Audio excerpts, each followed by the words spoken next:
Nandito kami ngayon mga pare ko sa ilog. Nangingilaw kami ng katang, tapos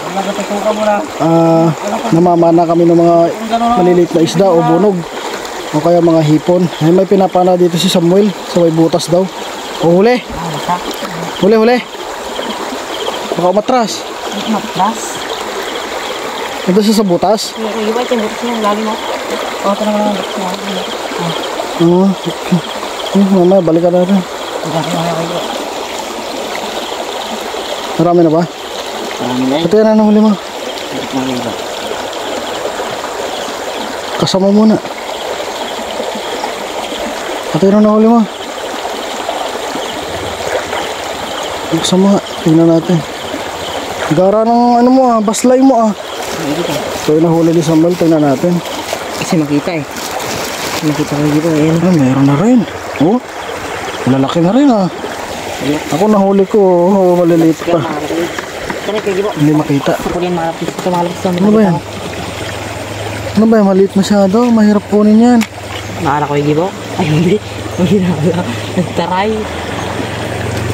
Nagtaray? Ayun na. Kasama, bigyan mo kay parating. Para alog. Para si para alog dun. Tama mata sa maid. Ha? Para kuros. Huwag mo iharap sa tao. May tututok ako kung may tawang kanya ko. Delikado yan. Tumatakbo yung bala niyan. Ayan. Sa ako po may-ari ng baslay na yan.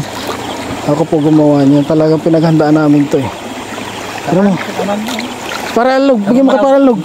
Hindi na ito ma. Saan ba? Apuram ito umagawain. Okay. Dahan-dahan. Masarap pare? Yan. Malaki yan. Pwede yan. Sige, banat. Ala.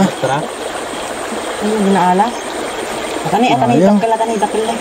Saan? Ayan o. Saan?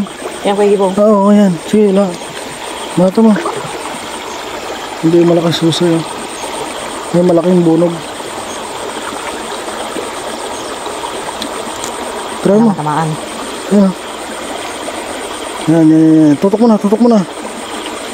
Yun, nakuli. Huli. Hindi, medyo maalak. Ang hina. Ayaw tumama. Pero kung mga panglaban, mga bumag sa ilaw. Dito kami ngayon sa ilog. Okay, awan. Hindi niya nahuli pare. Tumatakbo kayo log. Tumakbo daw hindi lumangoy, tumakbo. Si Samuel kasama ko, saka si para alog. Si para alog. Dito kami sa Bamban ulit mga pare ko.